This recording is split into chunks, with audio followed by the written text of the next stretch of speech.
کی فضیلت کو بیان فرماتے ہوئے اللہ تبارک و تعالی نے سورۃ القدر میں فرمایا انا انزلناہ فی لیلۃ القدر، بے شک ہم نے قرآن مجید کو لیلۃ القدر میں اتارا۔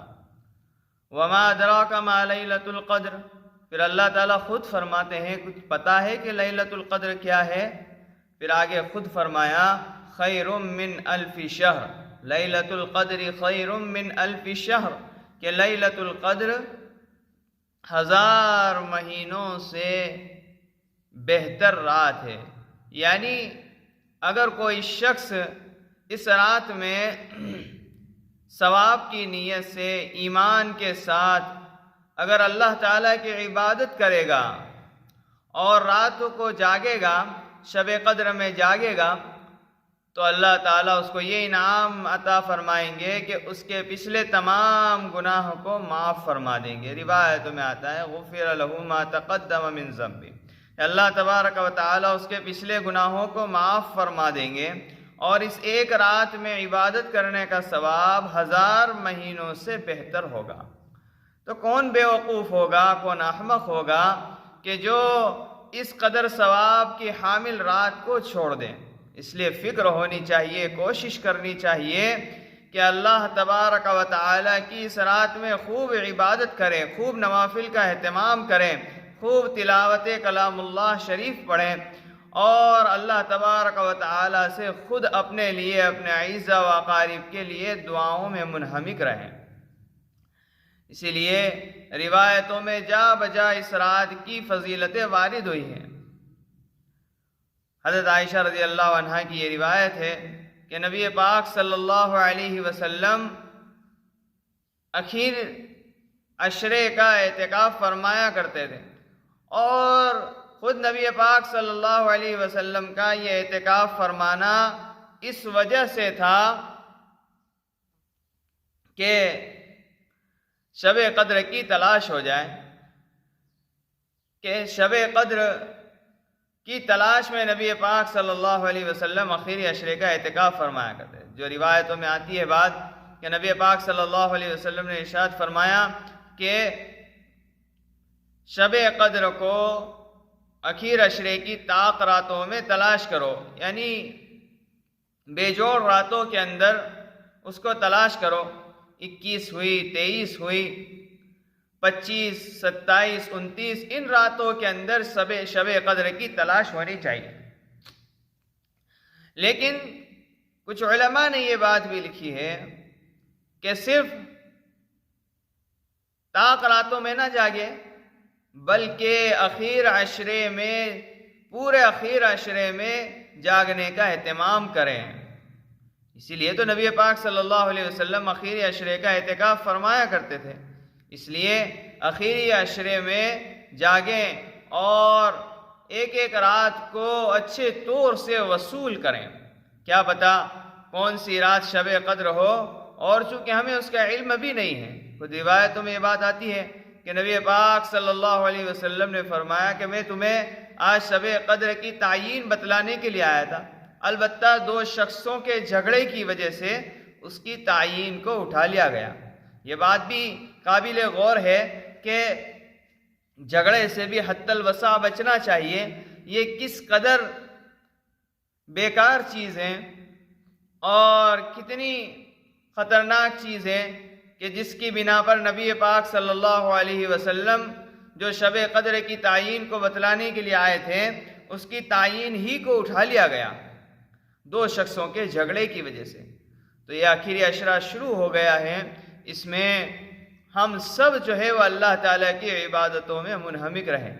کیا مشکل ہے کہ پورے سال تو ہم سوتے ہیں اور پورے سال ہم آرام کرتے ہیں، اگر سال بھر میں صرف 10 دن جاگ کر کے اللہ تعالیٰ کی عبادت ادا کر لی جائے تو یہ ہمارے لیے کیا بعید ہے، کیا دشوار ہے۔ اگر انسان کرنے پر آئے تو اس کے لیے ساری چیزیں آسان ہیں، اور اگر نہ کرنا چاہے تو آسان بھی اس کے لیے مشکل ہے۔ تو ہی اگر نہ چاہے تو بہانے ہزار ہیں۔ ایک شعر ہے نا کہ الفت میں برابر ہے وفا ہو کہ جفا ہو، الفت میں برابر ہے وفا ہو کہ جفا ہو، ہر چیز میں لذت ہے اگر دل میں مزہ ہو. اگر دل ہی کے اندر جگہ ہوگی اور ہمارا دل اس بات کا متمنی ہے کہ ہم بھی اللہ تعالیٰ کی عبادت کریں اور ان 10 راتوں میں جاگ کر کے اللہ تعالیٰ سے خوب مانگیں، تو جاگنے والے کے لیے اور تڑپ والے کے لیے کوئی چیز دشوار نہیں ہے.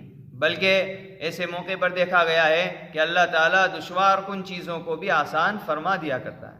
اس لیے اس رات میں جاگنے کا خاص طور سے اہتمام کریں، اپنے گھر والوں کو بھی جگائیں اور خود بھی جگیں. یہاں پر ایک مسئلے کی طرف اور بھی متوجہ کرتا چلا جاؤں. کچھ لوگ اس رات کے اندر من گھڑت عبادتوں کے اندر ملوث رہتے ہیں اور من گھڑت عبادتوں کو ادا کرتے ہیں، جبکہ اور ایسی عبادتیں، بلکہ اس کو عبادت کا نام دینا ہی غلط ہے، کرتے ہیں سنت کے نام پر اور اسے نام دیتے ہیں عبادت کا. کچھ لوگ قضائے عمری ادا کرتے ہیں اور قضائے عمری کی کچھ رکعتیں، 2 چند رکعتیں پڑھ لیتے ہیں اور کہتے ہیں زندگی بھر کی جتنی بھی نماز قضا ہوئی ہے ان کی ادائیگی یہ 2-4 رکعت پڑھنے سے ہو جاتی ہے. یاد رکھیں، بلکہ خوب یاد رکھیں، ایسا کرنے سے ہرگز قضائے عمری ادا نہیں ہوتی ہے، بلکہ یہ ایک دھوکہ ہے. یہ کیسے ممکن ہے کہ زندگی بھر کی قضائے عمری ہماری 2-4 رکعت پڑھنے سے ختم ہو جائے؟ بلکہ قضائے عمری کا جو علماء نے طریقہ لکھا ہے کہ قضائے عمری اس طور سے ادا کی جائے کہ ہم اپنی زندگی کا حساب لگائیں کہ بلوغیت کے بعد سے لے کر کے اب تک ہماری نمازیں کتنی گئی ہیں، اس کا مکمل حساب لگا کر کے روزانہ ہم تھوڑی ان میں سے پڑھتے رہیں، تب جا کر کے ہماری قضائے عمری ادا ہوگی. یہ نہیں ہے کہ 2-4 پڑھ لی خاص مخصوص راتوں کے اندر اور ہماری قضائے عمری ادا ہو گئی. یہ ہرگز نہیں. اس کے علاوہ جو لوگ خود خرافات کے اندر، کچھ خرافاتوں کے اندر اس رات کے اندر مبتلا رہتے ہیں، یاد رکھیں کہ خرافات کو انجام دینے کی بنا پر یہ رات ہمارے لیے بجائے ثواب کے وبال بن جاتی ہے، اور کہیں ایسا نہ ہو کہ اللہ کے یہاں پر ہمیں جو ہے اس کی وجہ سے سزا دی جائے. اس لیے بہت سے لوگ ہیں نا، موٹر سائیکل دوڑاتے ہیں رات میں اور کسی کی گھر کی گھنٹیاں بجاتے ہیں یا کسی کو پریشان کرتے ہیں. اس لیے کہا گیا ہے کہ مومن کو تکلیف پہنچانا یہ حرام قرار دیا گیا. مان لو یہ عبادت ایک کام کی، یہ رات جو ہے ایک کام کی رات تھی اور اس میں عبادت کرنے کو کہا گیا اور ہم جو ہے ایک حرام کام کے اندر ملوث ہو گئے. ہم یہ سوچتے ہیں کہ ہم موٹر سائیکل دوڑا کر کے اور اسی طریقے سے لوگوں کو پریشان اس رات کے اندر کریں گے. مان لو اگر آپ محلے کے اندر زور سے چلا رہے ہیں یا محلے کے اندر زور سے آہو بکا یعنی کہ چلانے کی آوازیں آ رہی ہیں تو، اور آپ کی وجہ سے کوئی ایک آدمی سویا ہوا ہے اور وہ اٹھ گیا اور اسے تکلیف ہو گئی، تو یاد رکھیے ایذائے مسلم حرام است، کہ مسلمانوں کو تکلیف پہنچانا، مسلمان کو تکلیف پہنچانا یہ بھی حرام لکھا ہے. اس لیے خاص طور سے بچیں کہ ہماری ذات سے ایسی کوئی چیز سرزد نہ ہو کہ جس کی بنا پر کوئی انسان ہم سے پریشان ہو اور بجائے اس رات کے جو ہمارے لیے ثواب بننے والی تھی یا یہ ہے کہ ہمارے لیے باعث فخر بننے والی تھی، ہم اسے جو ہے گناہ کے دلدل اس کو جو ہے گناہ کے دلدل کے اندر ڈال دیں. اس لیے بہتر یہ ہے کہ ہم اس رات کو صحیح طور سے جاگنے والے بنیں.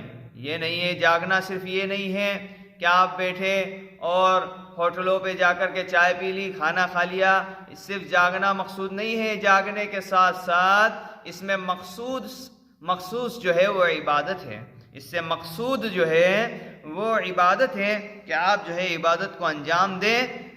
یہ نہیں ہے کہ صرف آپ جاگیں اور اسی جاگنے کو عبادت سمجھ لیں، بلکہ اس طرح کی خرافات انجام دینے سے اسلام پر ایک برا دھبا لگتا ہے. اس لیے ان ساری خرافات سے بھی ہم ضرور بچیں.